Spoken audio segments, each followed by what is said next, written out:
the Forbes India Cover Story podcast series in association with theindicast.com.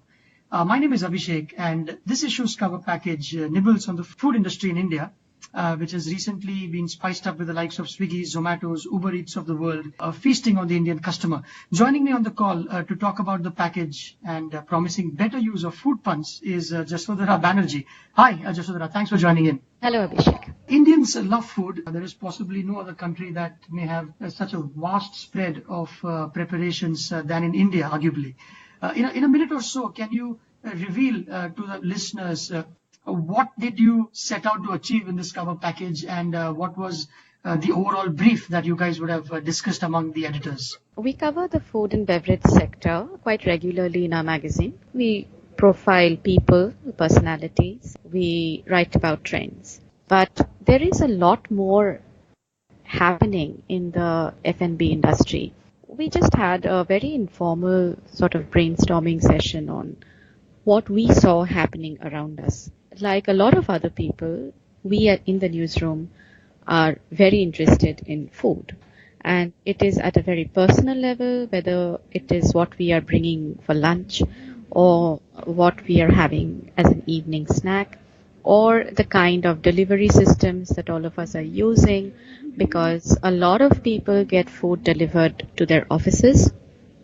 And we could see that the kind of food we would get delivered, say, 4 or 5 years ago, and the kind of options that we have today are vastly different. So it is actually through personal experiences and anecdotes that we realized the shifts within the F&B industry that are taking place all around us. And we are consumers, and we as consumers are approaching these changes in many ways and benefiting from them mostly. So the package was an attempt to bring together a lot of these ideas so that we could cover different aspects of the F&B industry and sort of bring it all together in an interesting and engaging way. Let's start with the consumer point of view, in that you've done a story on food and how social media is influencing what people post and the fascination with having to click a picture and put it up on Instagram. This is a true story. Just yesterday, I was at Goa for some work, and just before the waiter served me the sea bass, the fish, he asked me if I would like to click a picture before I start eating that. So, and you write that Instagram has some 351 million posts, I think, until August, just on food. So what is that about, and how, from the consumer point of view, what explains that sudden spike, whether in India or elsewhere? A couple of years ago, I had done a different story, which was related to food photography. That is when I had sort of discovered this world of Instagrammers who do only food photography for Instagram.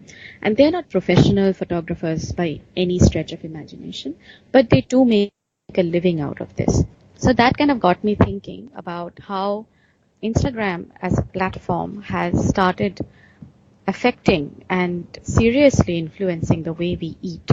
I'm not very active on social media, but I can see people around me, like as you mentioned about your experience in Goa.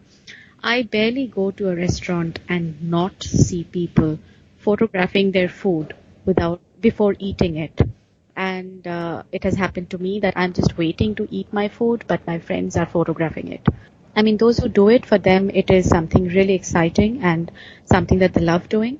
And for those who don't do it, it's probably quite irritating and they just can't understand what's happening. Why people behave like that. You interviewed Pooja Dhingra, Yes. a pastry chef, and you quote her, which is quite an interesting line, where she says, when you enter a pastry shop, you first eat with your eyes, and the same emotion applies to food photographs. That's absolutely how it works. And I have also quoted the national creative head of JWT. So he also mentions about how, the social media itself is a voyeuristic medium. We love to see what other people are doing, and we love to show what we are doing. Now, food has come into this picture because now food is super cool. I mean, whether it's a vada pav you're eating at a roadside stall, or whether it's some gourmet salad that you're having at a 5-star restaurant, it's always cool. And people are very sort of enthusiastic about showing their good luck and their good taste. This is to quote the JWT creative head that, oh, look, I have good taste in food. Or, look how lucky I am that I'm sitting in this fantastic ambience and having this fantastic day. The number of filters that you have on the social media makes an average photographer look a professional one. And so technology also has a big role to play. Absolutely. I mean, those who are making money, most of them probably don't even have a camera. The phone has become the camera, and anybody with a slightly high quality phone believes that it is as good as professional photography. That is a different debate altogether, so let's not get there. Yes. But it's also a fact that food is a subject that makes for great photography. From time immemorial, when even before photography, people would paint food. So that's how still life was born. The still life paintings of baskets of bright fruits. That's how it started. So humans have always been fascinated with the colors and textures and shapes of the food that they eat. So photography is an extension of that. And food, frankly, even dal chawal can look fabulous on your plate. Yeah, you just have yellow dal, you have white rice, and you have 2 green chilies on the yellow dal, and that's it. That's all you need. We are recording this at 1:30, right in the middle of lunch, and I'm. Oh, yes. Yes, that's the next thing on our plate, perhaps, after this podcast. And I think Absolutely. it couldn't have come at a better time, this interest in food for businesses. We've got a flush of food delivery outfits, Swiggy, Uber Eats, and a few others. But the story that your colleagues have done, they talk about how restaurants are calling for a detox and that Yes. food tech platforms, to quote, have created a generation of discount addicts. How do you think this will pan out in the near future? Well, there has to be a balance between everything. And I guess where food tech aggregators are concerned, it is also a fact that restaurants claim that they are bearing the brunt of very deep discounts. And that not only do these buy one, get one, 1+1, 2+2 kind of offers, not only is it a financial burden on them, but a lot of high-end restaurants that value their brand, they believe that it is eroding their brand value. And whereas the smaller restaurants, it is hitting them financially because they have to foot part of the discount bill themselves. Oh, is that right? Because I wondered if the venture capitalists are funding these companies so much that they're bleeding themselves, and it's a bit of a good run that the restaurants have, because they would otherwise not have the opportunity to serve to that consumer, which now is possible via these outfits. It doesn't work that way, does it? The venture capitalists have invested in the aggregators.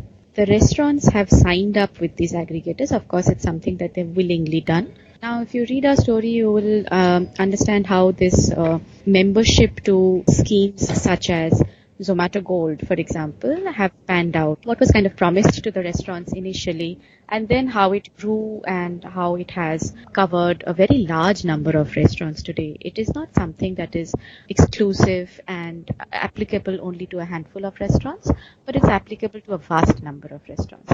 Now, yes, of course, the restaurants signed up to it. It's not that they were in the dark about how it works.